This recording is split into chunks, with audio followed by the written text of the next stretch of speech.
I want to play out a scenario and really get your thoughts, especially given that you really get involved with companies at a very early accelerator stage. So there's a very common scenario I'm seeing where there's a founder who started up pre-ChatGPT, right? So was probably building some sort of a SaaS or software product company, has got it to some traction, let's say anywhere from 100K to a million ARR, and then boom, ChatGPT has come out. The world is not going to be the same again. There is all the stuff, all the good stuff that we have spoken about so far in the episode is happening around them. How do they deal with it? How do they stay relevant? And in fact, how do they even make this into a strength? Yeah, it's a great question.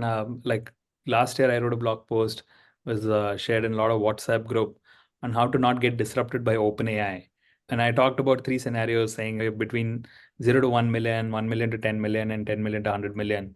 Right. In each of these cases, how do you actually deal with it? 0 to 1 million, I'd say that if you are a founder who understands a domain really deeply, and we work with companies, maybe startups where founders are at least 40 plus or 35, where they've spent 10, 15 years understanding a domain. So if you're someone who's from that particular domain, then they think about how can you use AI and not really focus on the specific pain point that you were looking at, but look at your entire value chain and say, hey, where can AI come and solve the problem in a way that you will not have imagined before. So ask that particular question, stay in the domain. But if you are in that 0 to 1 mil category and you are a developer, somehow you're trying to actually figure out your idea, I would say that go build a lot more things on the dev tool side, right? Because that's where you will have more domain understanding, and that particular space is again going through a reconfiguration. But if you're between 1 million and 10 million, that means that you found an ICP, you found some positioning, you've picked a geography, a segment, and then you know that some messaging and things like that are working. There, my recommendation is that look at what is happening in your competition space. What are competitors doing? And the way to look at it is, of course, you look at the immediate competitors that are coming in your deals, but also look at people that are adjacent to that and look at what are category redefinition that they are doing, what are pricing model redefinition that they are doing. Let's say you're building on the customer support software, like you will get disrupted by the intercom type offering, where somebody comes and says, don't pay me for seats and pay me for this. And they also look at what are they bundling on top of offering. I was just having a conversation 2 weeks ago where this particular company that I work with, they had a core product feature. And then they were thinking about adding this AI plus feature, but then they were losing deals because somebody else had this AI plus feature as the main feature. And then they said, hey, the core feature also we will package in. Right. So you have to look at competition and then see, are you losing spots inside conversation because these new features were released, new adjacency players have come in, or new pricing models they have introduced? That's what I would say for those between that are 1 and 10.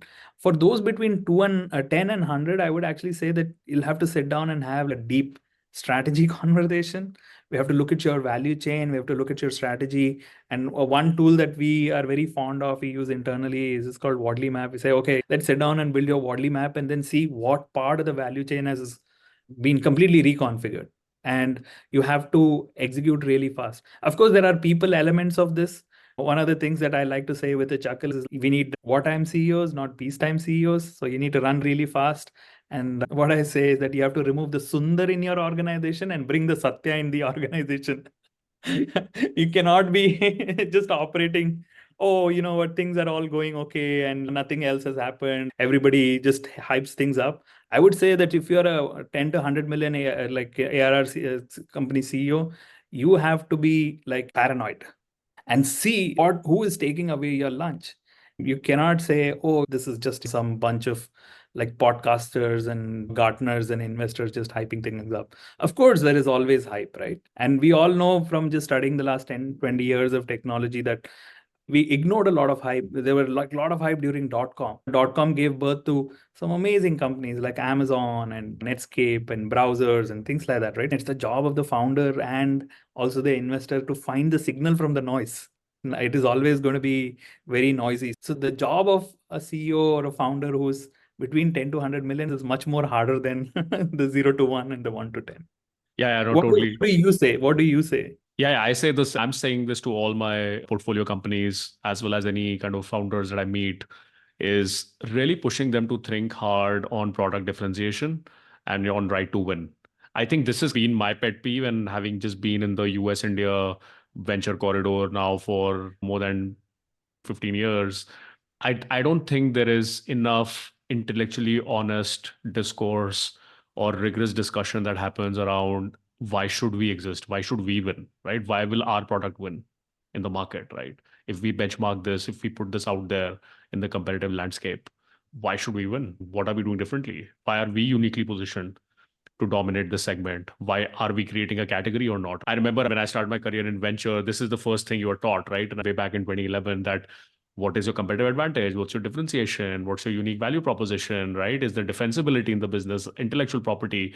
I felt during ZERP, a lot of those discussions really fell to the wayside, even at the board level. And it was a lot of it was just about growth, probably because there was access to cheap capital, right? So even with a less differentiated product, you could really do a land grab, even on the enterprise and SaaS side, by having enough capital. And now that world has changed.